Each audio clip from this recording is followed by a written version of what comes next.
اللہ ذو الجلال نے ارشاد فرمایا کہ الذین آتیناہم الکتاب یعرفونہ کما یعرفون ابناءہم، جن لوگوں کو کتاب دی وہ حضور علیہ الصلوۃ والسلام کو ایسے پہچانتے ہیں جیسے اپنے بیٹوں کو۔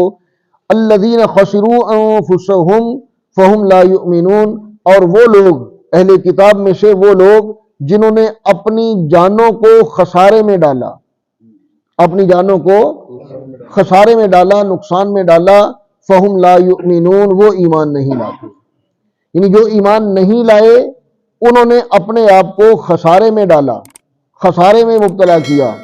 اور اس کی ایک تفسیر یہ بھی فرمائی جاتی ہے خسارے کی، نبی کریم علیہ الصلوۃ والسلام نے ارشاد فرمایا کہ ہر شخص کے لیے، ہر فرد کے لیے جو بھی دنیا میں آتا ہے، جو بھی پیدا ہوتا ہے، اللہ ذو الجلال نے ایک جنت میں گھر بنا کے رکھا ہے اور ایک جہنم میں گھر بنایا ہوا ہے۔ ہر بندے کا ایک گھر جنت میں اور ایک گھر جہنم میں، ایک مقام جنت میں، ایک مقام جہنم میں اللہ ذو الجلال نے بنایا ہوا ہے۔ فرمایا اگر وہ بندہ کافر مرتا ہے، مرتے ہوئے اگر وہ کافر ہوتا ہے، ایمان والا نہیں ہوتا، تو اسے جہنم میں بھیج دیا جاتا ہے، اور اس کا جو جنت والا گھر ہوتا ہے وہ جنتی کو دے دیا جاتا ہے، وہ ایمان والوں کو دے دیا جاتا ہے۔ یعنی جو جنت میں جائے گا اسے اپنا مقام، اپنی جو جنت ہے وہ بھی ملے گی، اور جو کافر مرا، جس کی موت کفر پر آئی، اس کی جنت بھی جنتیوں کو ملے گی، مومنوں کو ملے گی۔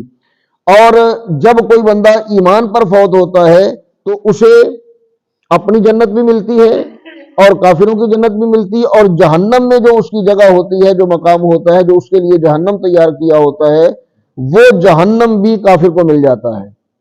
مطلب کافر نے، کفر پر مرنے والے نے خود کو خسارہ اور نقصان یہ پہنچایا کہ ایک تو اپنی جنت ہاتھ سے گئی، اپنی جنت ہاتھ سے گئی، اور دوسرا جہنم، صرف اپنا جہنم نہ ملا بلکہ مومن کا جہنم، ایمان لانے والے کا جہنم بھی اسے ملا۔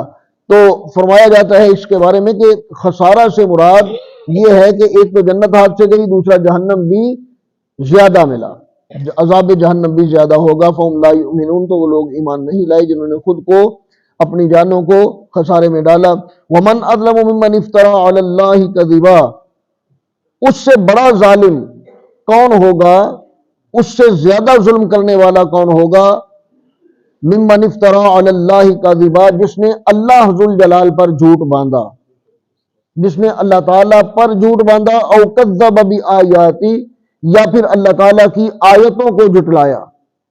یعنی اللہ ذو الجلال نے فرمایا کہ سب سے بڑا ظالم وہ ہے جس نے اللہ ذو الجلال کو جھٹلایا، اللہ تعالیٰ کے بارے میں جھوٹ باندھا، اس کے بارے میں ایسی باتیں کی جو اللہ تعالیٰ نے نہیں فرمائی، اور اللہ تعالیٰ کی آیات کو جھٹلایا، اس کی اتاری ہوئی آیات کو، اس کی نشانیوں کو، اس کے کلام کو جھٹلایا۔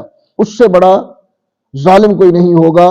اور ظلم کی تعریف یہ ہے کہ وضع الشیء علی غیر محلہ، کسی چیز کو اس کی اصل جگہ پر نہ رکھنا، وہاں رکھنا جو اس کی جگہ نہیں ہے، یہ ظلم کی تعریف ہے۔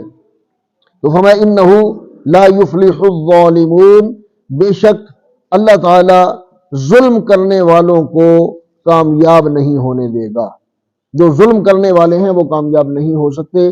کامیابی ایمان والوں کو، عدل و انصاف کرنے والوں کو۔ ظلم کا متضاد لفظ ہے عدل، جو عدل کرنے والا ہے، انصاف کرنے والا ہے، اسے اللہ ذو الجلال کامیابی عطا فرمائے گا۔ جو ظلم کرنے والا ہے اسے کامیاب نہیں ہونے دے گا۔ اللہ تعالی ہمیں سمجھنے کی، عمل کرنے کی توفیق عطا فرمائے۔ وما علی الا البلاغ۔